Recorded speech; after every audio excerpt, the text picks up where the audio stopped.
The thunder cracked across the Montana sky like a whip, splitting the darkness as Zelda Foster clutched her bleeding side, each ragged breath a desperate battle against the prairie's unforgiving embrace. She had been left to die, abandoned by those she had trusted most, with only the vast emptiness of the 1875 frontier to witness her final moments. Zelda had always been warned about the dangers of heading west, but nothing could have prepared her for the betrayal that left her bleeding on the open prairie. The stagecoach robbery was supposed to be simple, that's what Harlan had promised. Just a distraction while they took the strongbox. No one was meant to get hurt. But when the shotgun messenger had reached for his weapon, everything went wrong. In the chaos that followed, Zelda had been shot not by the guards, but by Harlan himself when she'd screamed for them to stop the violence. "Can't have no witnesses," he had muttered, his eyes cold as he pulled the trigger, the bullet tearing through her side before he shoved her from the moving stagecoach into the tall prairie grass. That had been hours ago, maybe a daytime blurred as she drifted in and out of consciousness. The rain had started not long after, a gentle drizzle that steadily grew into a thunderous downpour, soaking her dress and chilling her to the bone. Zelda had managed to drag herself beneath a small outcropping of rock, offering minimal shelter as the storm intensified. At 22, Zelda wasn't ready to die. She'd come west seeking adventure after her parents' passing left her with nothing but a small inheritance and suffocating memories in Philadelphia. The promise of a new beginning had led her to join a traveling show as a singer, where Harlan had charmed his way into her confidence and then her heart. What a fool she'd been. Lightning illuminated the prairie in harsh white flashes, revealing the endless sea of grass bent beneath the driving rain. In those brief moments of light, Zelda thought she saw something moving in the distance, a darker shape against the storm-swept horizon. She tried to call out, but her voice was a rasp lost in the howling wind. The darkness claimed her once more. When consciousness returned, it came with the strange sensation of movement. Zelda forced her eyes open to find herself wrapped in a heavy oilskin coat, cradled against someone's chest, the steady rhythm of a horse's gait beneath her. Rain still fell, but the worst of the storm had passed, leaving behind a persistent drizzle and occasional rumbles of distant thunder. "Don't try to move, miss," a deep voice cautioned above her. "You're bleeding pretty bad." Zelda tilted her head back just enough to see the square jaw of a man, stubbled and set with determination. His hat was pulled low against the rain, but she caught the flash of intense blue eyes glancing down at her. "Who?" she managed, the single word causing pain to flare in her side. "Name's Wade Nolan. Found you half dead out on the prairie." His voice was gentle despite its roughness. "My ranch is about an hour's ride from here. Can you hold on that long?" Zelda wanted to answer, but darkness pulled at her once more, and this time she surrendered to it completely. Wade Nolan had been riding fence lines when the storm hit. At 30, he was accustomed to the violent weather that swept across the Montana territory without warning, but something about this particular storm had unsettled his mare more than usual. As lightning cracked overhead, the horse had nearly thrown him, veering sharply off the trail and taking them on an unplanned detour across open prairie. That's when he'd seen her a splash of color against the muddy ground, partially hidden beneath a small rock ledge. At first, he thought she might already be dead, but the weak flutter of her pulse beneath his fingertips had spurred him into action. The bullet wound in her side was still seeping blood, and her skin was cold to the touch. With gentle efficiency born from years of handling injured livestock, Wade had wrapped his oilskin coat around her and carefully lifted her onto his horse. Who would leave a woman to die out here? The question burned in his mind as he urged his horse toward home through the diminishing storm. Wade's ranch, modest but hard-won after years of saving and sacrifice, appeared on the horizon just as the rain finally stopped. The two-story cabin with its adjacent barn was the culmination of his dreams after leaving his family's failing farm in Kansas. He'd built it with his own hands, intending it to be the beginning of something greater, a legacy, perhaps even a family someday. But the years of solitary work had left little time for socializing, let alone courting. As he carried the unconscious woman into his home, Wade realized she was the first female to cross his threshold since he'd built the place 3 years prior. "Hang on, miss," he murmured, laying her carefully on his bed. I ain't much of a doctor, but I've patched up enough injuries to know what needs doing. With methodical care, Wade gathered clean cloths, whiskey, a needle and thread, and the small medical kit he kept for emergencies. The bullet appeared to have gone clean through her side, missing any vital organs, a lucky break, if ever there was one. After cleaning the wound with whiskey and threading his needle, Wade took a deep breath. This is going to hurt, miss, and I'm mighty sorry about that. He began to sew the wound closed with the same precision he used when mending torn leather. The woman moaned, but didn't wake, which Wade counted as a blessing. When he finished, Wade gently cleaned away the blood and dirt from her face, revealing features that stole his breath. Even pale and drawn with pain, she was beautiful, high cheekbones, a delicate nose, and lips that seemed made for smiling, though they were now pressed thin with discomfort. Wade pulled a chair beside the bed and settled in for a long night of vigilance. Outside, the storm had passed completely, leaving behind a sky washed clean and studded with stars. Inside, another kind of storm was just beginning. Zelda woke to unfamiliar sensations, softness beneath her, warmth around her, and the smell of coffee and something savory nearby. For a moment, she thought perhaps the stagecoach robbery had been a nightmare, but the pain in her side quickly dispelled that notion. She opened her eyes to find herself in a simply furnished but clean bedroom. Sunlight streamed through a window, casting patterns across a patchwork quilt that covered her. She was wearing a man's shirt, far too large for her frame, and clean bandages wrapped her midsection. The door creaked open, and Zelda tensed, fear momentarily overriding reason. The man who entered was tall and broad-shouldered, with sun-browned skin and those striking blue eyes she vaguely remembered from the night before. He carried a tray with a steaming mug and bowl. "You're awake," he said, relief evident in his voice. "Been worried you might not pull through." Zelda tried to sit up, wincing as pain lanced through her side. The man quickly set down the tray and moved to help her, strong hands gentle as they arranged pillows behind her back. "Easy now," he cautioned. "That bullet wound needs time to heal." "How long have I been here?" Zelda asked, her voice raspy from disuse. 3 days, he answered, offering her the mug of coffee. "You've been fighting a fever. I'm Wade Nolan, by the way. This is my ranch." Zelda accepted the coffee with shaking hands. "Zelda Foster. Thank you for saving my life, Mr. Nolan." "Wade," he corrected with a small smile that transformed his solemn face.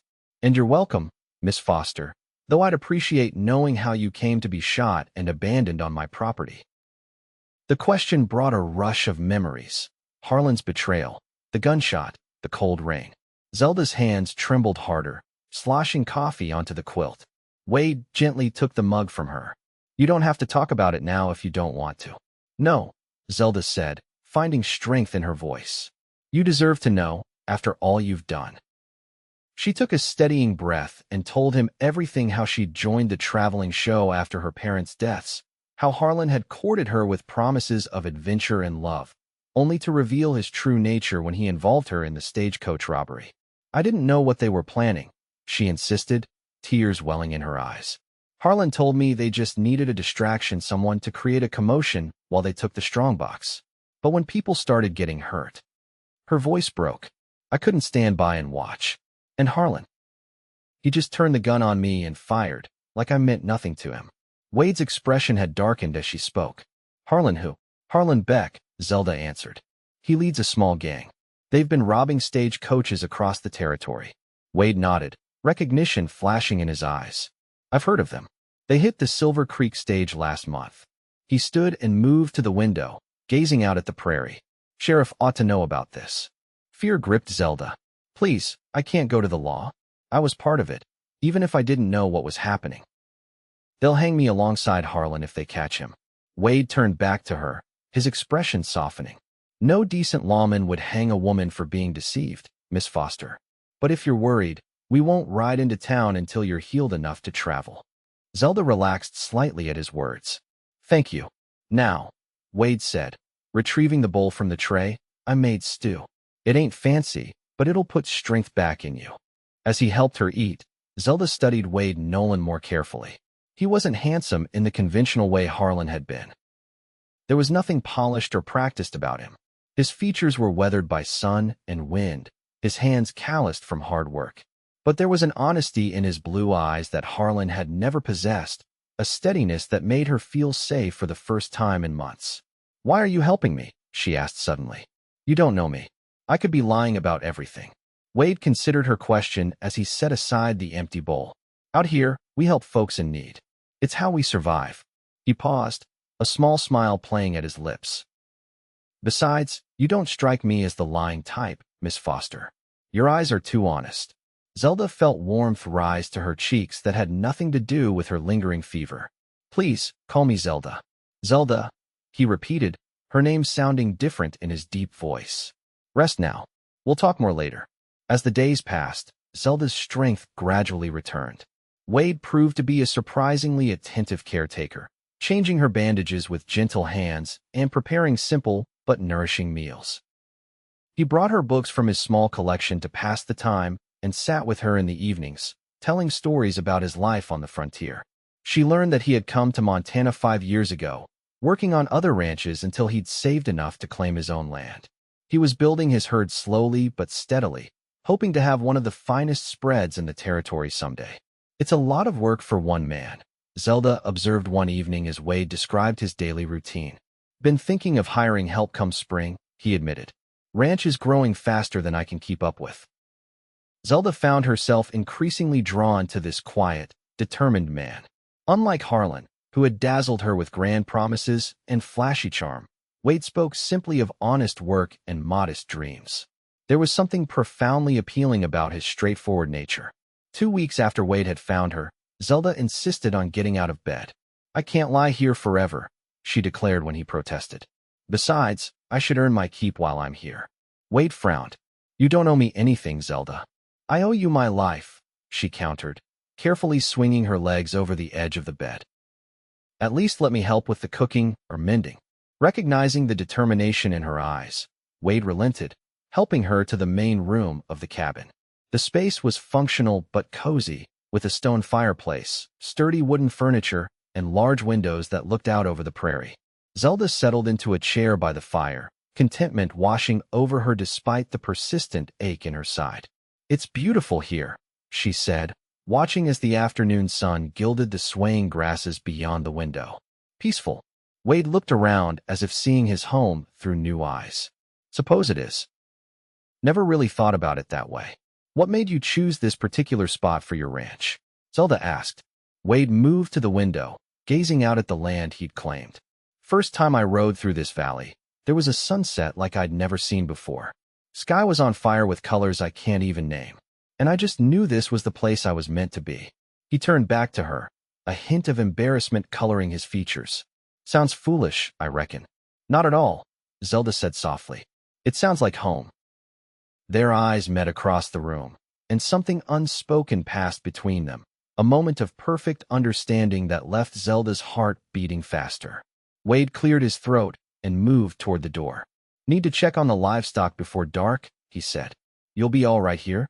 Zelda nodded, watching as he donned his hat and stepped outside. As the door closed behind him, she released a shaky breath, surprised by the intensity of the connection she'd felt with him. It was nothing like the whirlwind passion Harlan had stirred in her. This was deeper, steadier, like the land itself. That evening, as Wade prepared a simple supper of beans, bacon, and biscuits, Zelda insisted on helping despite his protests. They worked side by side in companionable silence, their movements falling into an easy rhythm as if they'd been sharing a kitchen for years. "You're good at this," Wade observed as Zelda expertly kneaded dough for biscuits. She smiled. "My mother taught me. Said a woman should know how to make a proper meal, even if she never had to." The memory brought a pang of grief, but it was gentler now, softened by time and distance. "Tell me about your family," Wade said, setting plates on the table. Zelda shaped the dough as she spoke, describing her childhood in Philadelphia, her father's work as a clerk in a shipping office, her mother's talent for music. "They wanted more for me than they had," she said. "Saved every penny to give me an education. They would have been horrified to know I ended up singing in a traveling show." "Were you any good?" Wade asked with a hint of teasing in his voice. Zelda laughed, surprised by his question. "I was actually." The audiences seemed to enjoy it, at least. "I'd like to hear you sometime," Wade said, his voice softening. Zelda placed the biscuits in the oven, acutely aware of his gaze on her. "Perhaps you will." The meal they shared that evening felt different, somehow more intimate, as if they were no longer merely rescuer and rescued, but something else entirely. As they washed the dishes together afterward, their hands occasionally brushing, Zelda found herself wondering what it might be like to build a life in this peaceful valley with this good, honest man. But such thoughts were foolish. Once she was fully healed, she would need to move on. Wade deserved better than a woman with her past, tainted by association with criminals like Harlan. The decision to leave became more urgent the following day when Wade returned from checking his fence lines with troubling news. "Riders came through Jenkins' place to the north," he said, removing his hat and running a hand through his hair. "Asking questions about a woman matching your description." Zelda felt the blood drain from her face. "Harlan," Wade nodded grimly.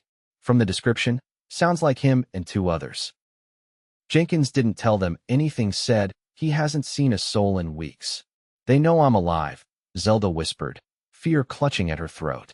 "They'll keep looking." Wade's expression hardened. "They won't find you here. And if they do, they'll regret it."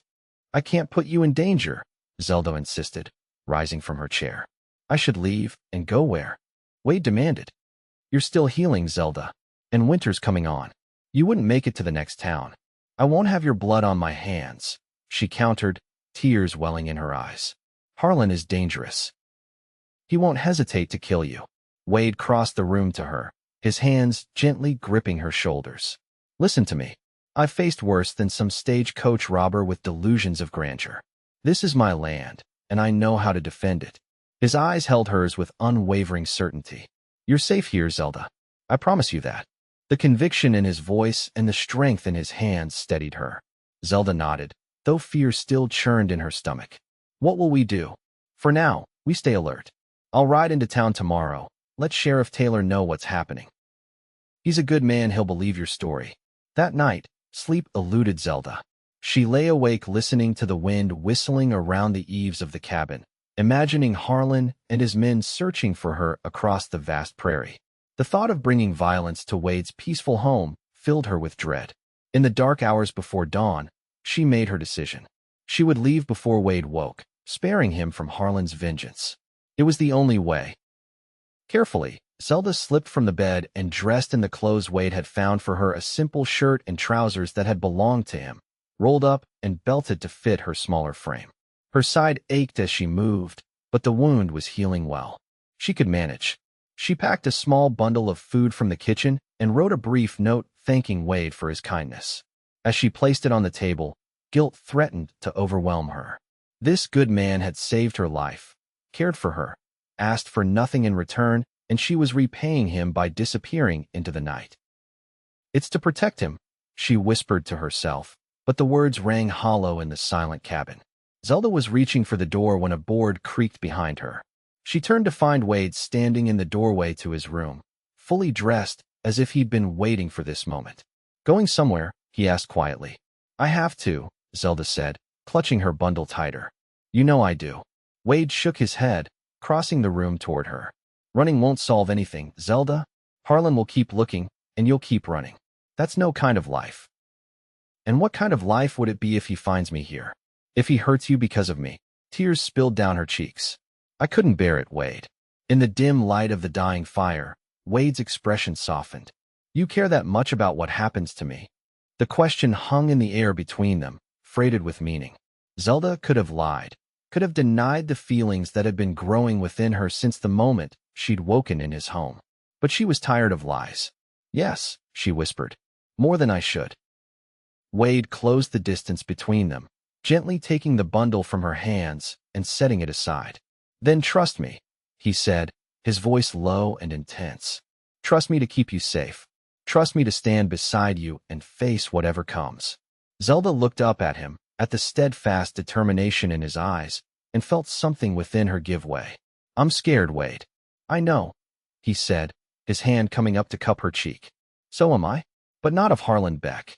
I'm scared of watching you walk out that door and never knowing what might have been between us." The confession hung in the air, honest and vulnerable. Zelda's heart hammered in her chest as Wade's thumb brushed across her cheekbone, wiping away a tear. What might have been, she echoed, hardly daring to hope. Wade's gaze never wavered. I've been alone out here a long time, Zelda. Never minded it much until you came along. Now I can't imagine this place without you in it. Zelda couldn't speak, overcome by the simple truth of his words. Instead, she leaned forward, resting her forehead against his chest. His arms came around her, careful of her healing wound, holding her as if she were something precious. Stay, he murmured against her hair. Stay and face this with me. After that, if you want to go, I won't stop you. In the safety of his embrace, Zelda found the courage she needed. I'll stay. The decision made, they formulated a plan. Wade would ride into town to speak with Sheriff Taylor, while Zelda remained at the ranch, rifle at the ready. When he returned, they would prepare for Harlan's inevitable arrival. The following morning dawned clear and cold. Wade saddled his horse, checking his pistol before securing it in his holster. Zelda stood in the doorway, the rifle he'd shown her how to use propped beside her. Be careful, she said as he mounted up. Harlan might have men in town. Wade nodded. I'll keep my eyes open. You remember what I showed you about the rifle? Point and squeeze, not pull, Zelda recited. And always assume it's loaded. A smile tugged at Wade's lips. You're a quick study, Zelda Foster. Their eyes held for a long moment before Wade tipped his hat and urged his horse forward. Zelda watched until he disappeared over the rise, then retreated into the cabin to begin her vigil. The hours crawled by with agonizing slowness. Zelda busied herself with chores, mending a tear in one of Wade's shirts, sweeping the wooden floors, kneading dough for bread. Each task helped calm her nerves, but her ears remained attuned to any sound that might signal danger. It was mid-afternoon when she heard hoofbeats approaching. Zelda grabbed the rifle and moved to the window, heart pounding. Relief washed over her when she recognized Wade's broad-shouldered silhouette, but it quickly turned to alarm when she realized he wasn't alone. 3 other riders accompanied him, one wearing a badge that caught the sunlight. Zelda's first instinct was to run, but she forced herself to stay put. Wade had promised to protect her, and she had promised to trust him. She watched as the men dismounted and approached the cabin. Wade entered first, his expression reassuring as he looked to where she stood with the rifle still in her hands. It's all right, Zelda. This is Sheriff Taylor. He wants to hear your story. The man who followed Wade inside was older, with graying hair and weathered features. His eyes were kind but shrewd as they assessed her. Miss Foster, he said with a nod. Wade here tells me you've had a rough time of it. Zelda carefully set the rifle aside. Yes, sir. He also says you can identify the men who've been robbing stages across 3 territories. The sheriff removed his hat. I'd be mighty obliged if you'd tell me everything you know about Harlan Beck and his gang. For the next hour, Zelda recounted her story, how she'd met Harlan, the gradual realization of his true nature, and finally the stagecoach robbery that had nearly cost her life. Sheriff Taylor listened intently, occasionally asking for clarifications, but never once suggesting she was at fault. When she finished, the sheriff nodded thoughtfully. That matches with what we know. Beck's gang has hit 6 stages in the past 3 months. 2 men dead, several wounded. He fixed Zelda with a serious look. Would you be willing to testify against him if we catch him? The thought made Zelda's stomach clench with fear, but she squared her shoulders. Yes, sir. I would. Good. Sheriff Taylor replaced his hat. Because I aim to catch him soon. Got a posse forming in town. Word is Beck and his boys are camped up in the North Hills. We're riding out at dawn. Wade stepped forward. I'm riding with you. The sheriff nodded, unsurprised. Figured you might say that. Could use a good shot like you. Alarm shot through Zelda. No, she protested. It's too dangerous. Wade's expression was gentle but determined. This needs to end, Zelda. You'll never be safe as long as Beck is free. Then I'm coming too, she declared. All 3 men began to object, but Zelda held up her hand. I know Harlan. I know how he thinks, how he plans. And I'm the only one who can identify all of his men. Sheriff Taylor looked skeptical. It's no place for a woman, Miss Foster. With all due respect, Sheriff, I stopped being just a woman the moment Harlan Beck put a bullet in my side and left me to die. Zelda's voice was steady. I won't sit here wondering if he's killed Wade while I hid like a coward. Wade moved to her side, his expression a mix of pride and concern. "She's right about knowing Beck's ways," he told the sheriff. "And she's handy with that rifle." The sheriff sighed, recognizing defeat. "All right, but you stay at the back of the posse, Miss Foster. And you follow orders, no heroics." "Yes, sir," Zelda agreed, relief and fear mingling in her chest. After the sheriff and his deputies departed, promising to return at first light, Wade turned to Zelda with a frown. "You don't have to do this." "Yes, I do," she said simply. "For both of us." That night, as they prepared for what was to come, the air between them was charged with unspoken emotions. Zelda cleaned the rifle while Wade checked and rechecked his pistol, both acutely aware that tomorrow could change everything. "Wade," Zelda said suddenly, setting aside the weapon. "If something happens tomorrow, don't." He interrupted, moving to kneel before her chair. "Nothing's going to happen." Zelda reached out to touch his face, tracing the line of his jaw. "You can't promise that. Neither of us knows what tomorrow will bring." Her eyes held his, unflinching. "But I need you to know that these weeks with you have been the truest of my life. Whatever happens, I won't regret staying." Wade turned his face to press a kiss to her palm, the gesture so tender it brought tears to her eyes. "When this is over," he said, his voice rough with emotion, "I want to build something here with you, Zelda. Something real and lasting." In answer, Zelda leaned forward and pressed her lips to his. The kiss was gentle at first, a whispered promise, but it quickly deepened into something more urgent. Wade's arms came around her, drawing her closer as years of solitude and weeks of longing found expression in this most ancient of connections. When they finally parted, both breathless, Wade rested his forehead against hers.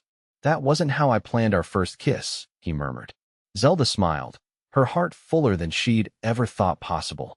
"It was perfect."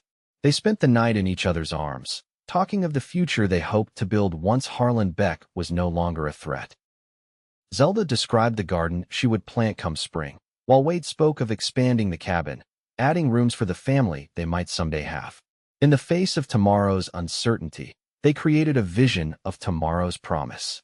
Dawn came too soon, bringing with it the return of Sheriff Taylor and his posse, now 12 men strong.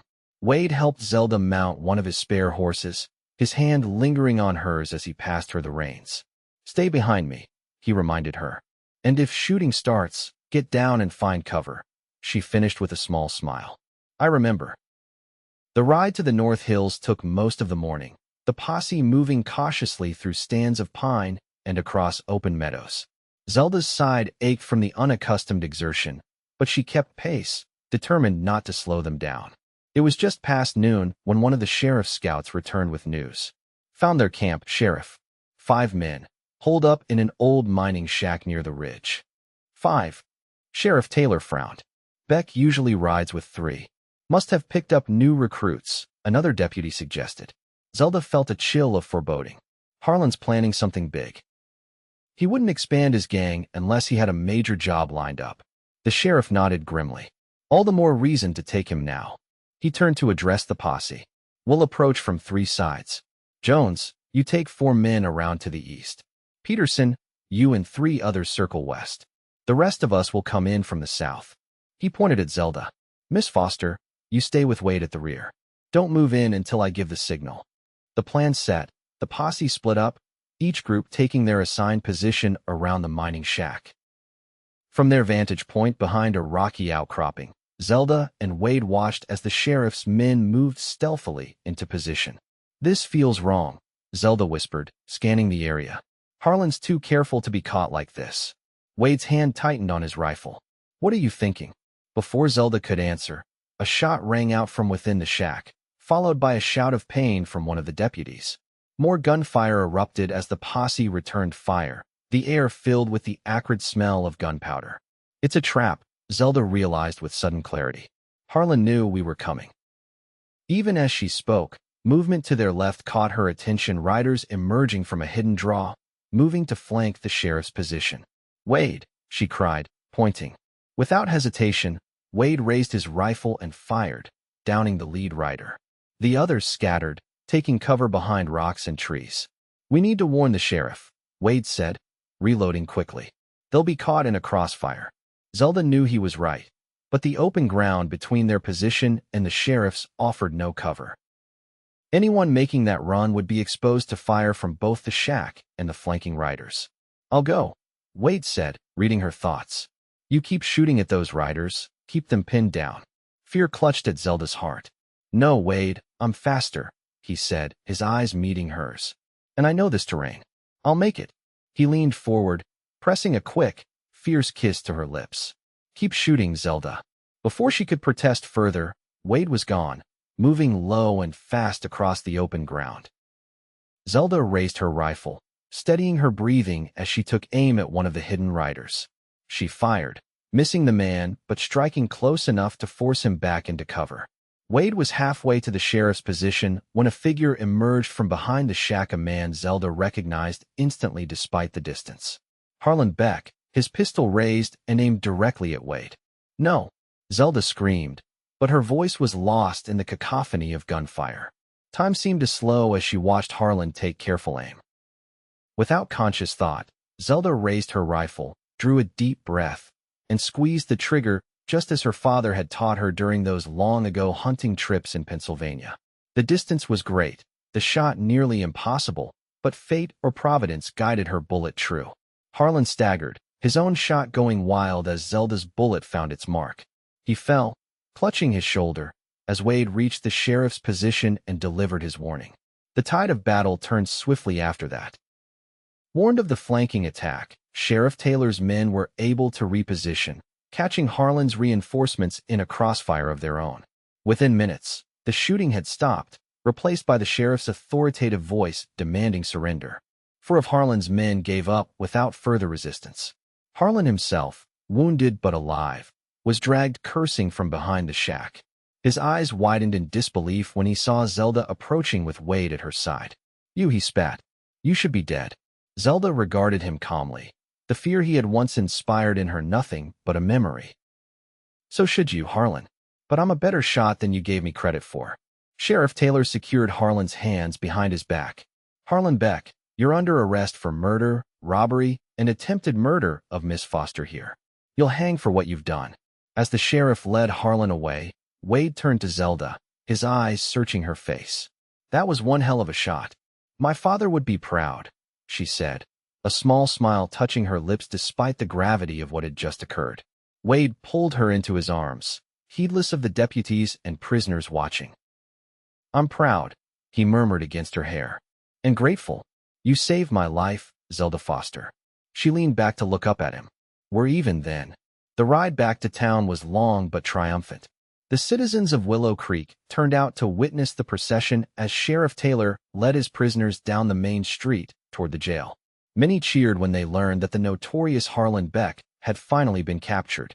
That night, after giving their statements to the sheriff, Zelda and Wade took a room at the town's small hotel.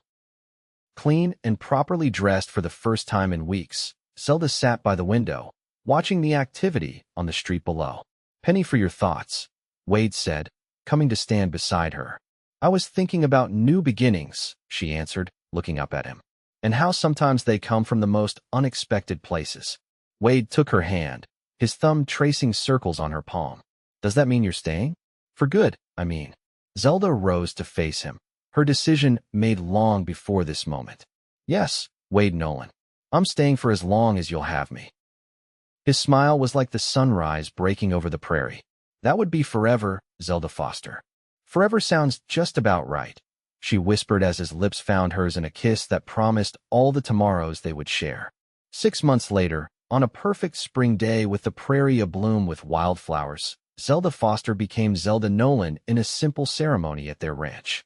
Sheriff Taylor stood as Wade's best man, while the hotel owner's wife, who had taken Zelda under her wing during the weeks of Harlan's trial, served as her matron of honor. As Wade slipped a simple gold band onto her finger, Zelda marveled at the journey that had brought her to this moment. From the brink of death on a storm-swept prairie to this day of joy and promise, it seemed almost too much like a dream. "I love you, Mrs. Nolan," Wade whispered as they shared their first kiss as husband and wife. "And I love you, Mr. Nolan," she replied, "through every storm that comes our way."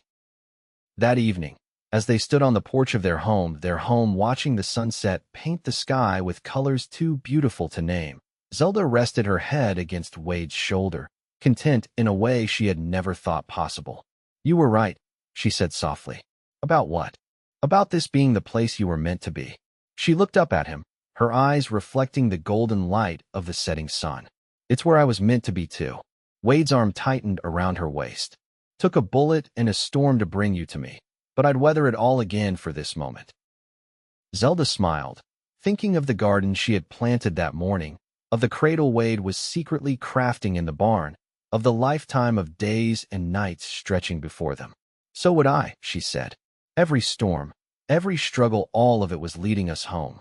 And as darkness fell across the prairie, bringing with it a blanket of stars and the promise of tomorrow, Wade and Zelda Nolan held each other close, two souls who had found in each other the courage to face whatever the frontier might bring together.